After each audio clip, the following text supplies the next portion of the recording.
But look at this scenario.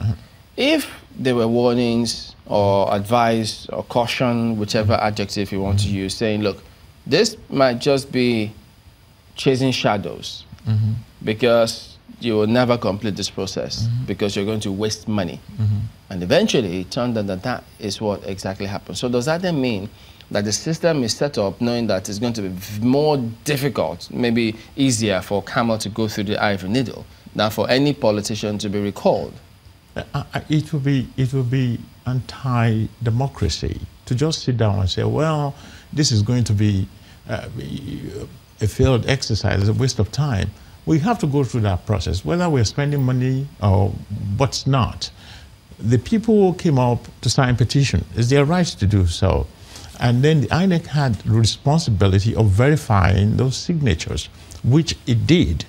At the end of the day, the verification exercise failed because those people perhaps may change their mind. They didn't come out for the verification exercise. You can't blame the INEC, you can't blame the law, but you cannot even blame the fact that we spend money on it. We're supposed to spend money on things like this. And now we have learned some lessons from this. People watching this would just say, perhaps that's an easy way to get out of it. But the real concern still remains that just 5% of 189,000+ people came out to go through this process.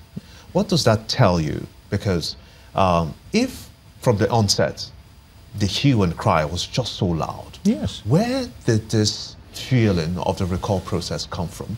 Some people have argued that it is from a few group of persons. What do you think is actually happening, and not exactly the people, the whole people of Kogi West? You have to look at this as electioneering process. People campaign for what they wanted. The people who went out and advocate for the recall, they had their reasons for doing that.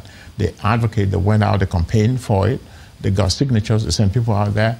And so what does it tell me? It tells me that people are concerned about what's going on in Kogi West to the point of trying to recall the senator.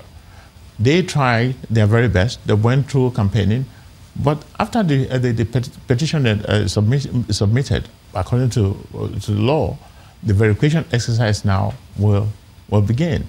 And between that time and the verification exercise, a lot of things happened. The senator went to court. He raised awareness. He might have gone home back to his constituents and plead with them and talk to them and campaign against the recall. His supporters over there may have done some grassroots work against the petition. So a lot of things will have happened. Now, to actually cause the low turnout.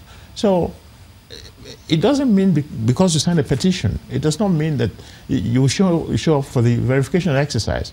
The period between those two times, two events, they have, have everything. Would you say you're satisfied with the checks and balances of this process? I'm actually happy that we went through this process.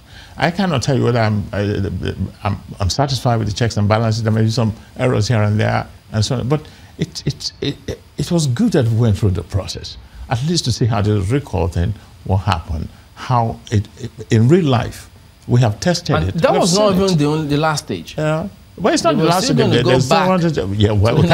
If they had scaled through this, we don't know what will happen. Can anybody be recalled in this country? Well, if you look at the way this process is. Everywhere there's democracy in the world, recall exercise is difficult. Wow. It's always difficult because people are looking at it that, okay, a year from now, this guy will come back for re-election. We have another shot at that. And a new candidate can actually use the fact that the recall was carried out during his term to campaign against him. It's still all part of democracy. But anywhere you look in the world, recall is very difficult. It's a difficult exercise. So what lessons would you say? I'm not surprised that it failed. What lessons would you say we can take away from this? The lesson is, one, democratically, we know we have a recall process that may work.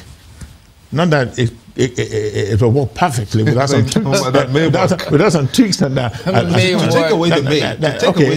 We have to reorder the constitution or amend it?